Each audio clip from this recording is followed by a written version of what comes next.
2 tahun telah berlaku kehilangan 44 senjata api, pistol dan revolver daripada anggota PDRM. Punca kehilangan adalah jelas iaitu kecuaian. Adakah kehilangan senjata api itu ada hubung kait dengan pertambahan jumlah kes tembak mati yang amat kerap berlaku pada tahun 2012 dan juga pada tahun 2013? Apakah tindakan yang telah diambil terhadap semua anggota PDRM yang cuai itu? Apakah langkah-langkah yang akan diambil oleh kementerian untuk menyelesaikan kehilangan aset PDRM pada masa akan datang? Kerajaan telah senaraikan 49 kumpulan samsing ataupun kongsi gelap. Setakat ini, berapakah kongsi gelap itu telah berjaya dibendung oleh PDRM? Adakah jumlah 49 pertubuhan itu masih wujud lagi?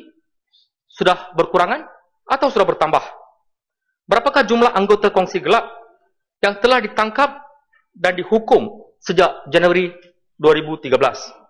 Apakah hasil yang dicapai oleh kerajaan melalui operasi cantas yang telah dilakukan pada tahun lepas?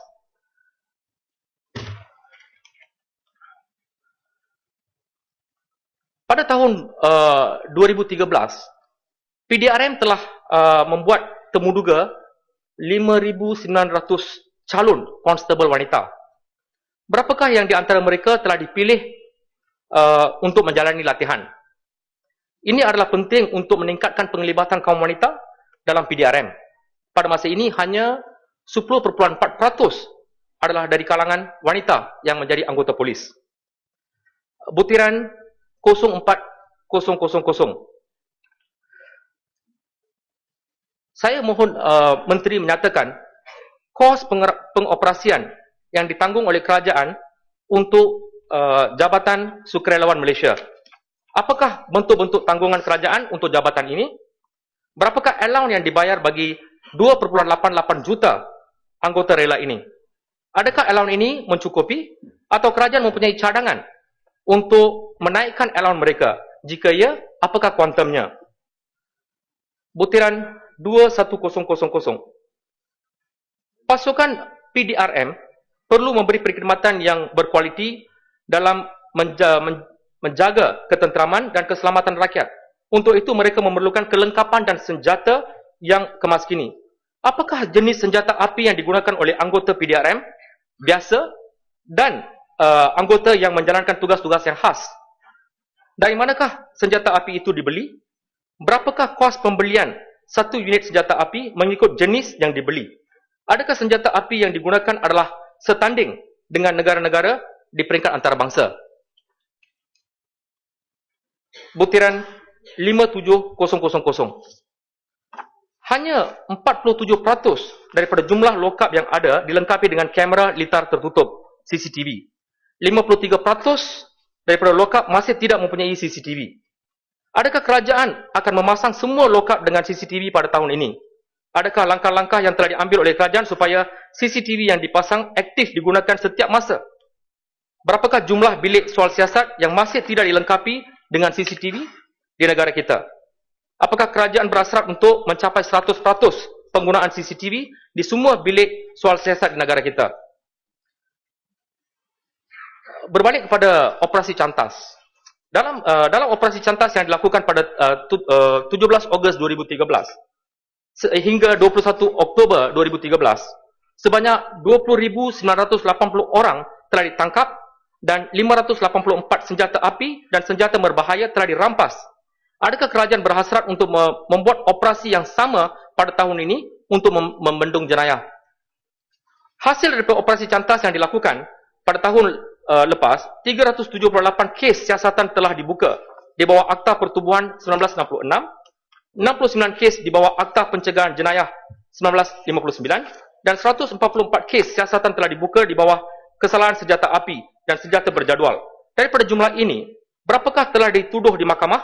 Apakah hukuman yang telah dijatuhkan kepada pesalah-pesalah ini? Sila beri penjelasan atau penerangan yang detail.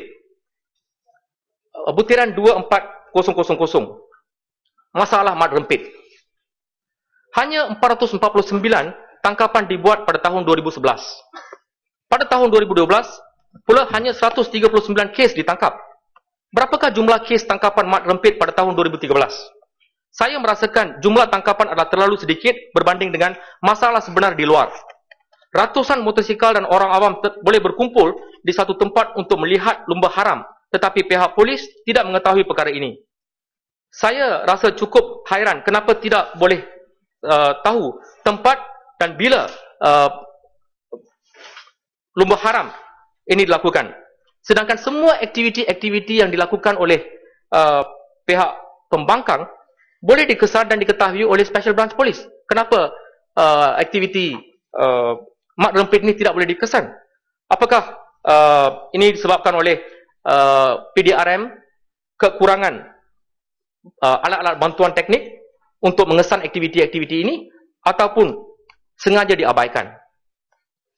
Dan akhir sekali, yang last point. Butiran 040100 berhubung dengan peristiwa MH370, isu pasport palsu telah menjatuhkan maruah negara, khususnya Jabatan Immigration. Menteri mungkin kata ini bukannya isu pasport palsu, tetapi orang palsu. Tetapi implikasinya sama. Orang yang tidak patut naik kapal terbang itu sudah naik kapal terbang. Itulah kesannya. Bagaimana dua orang itu boleh masuk dan keluar negara ini dengan begitu mudah, melepasi semua saringan atau kawalan di negara kita. Dan baru sekarang saya lihat dalam butiran, kerajaan bercadang membeli peralatan mengambil gambar secara live capture di kaunter pasport dengan harga ringgit Malaysia 5.99 juta. Saya rasa negara-negara lain sudah lama menggunakan sistem ini.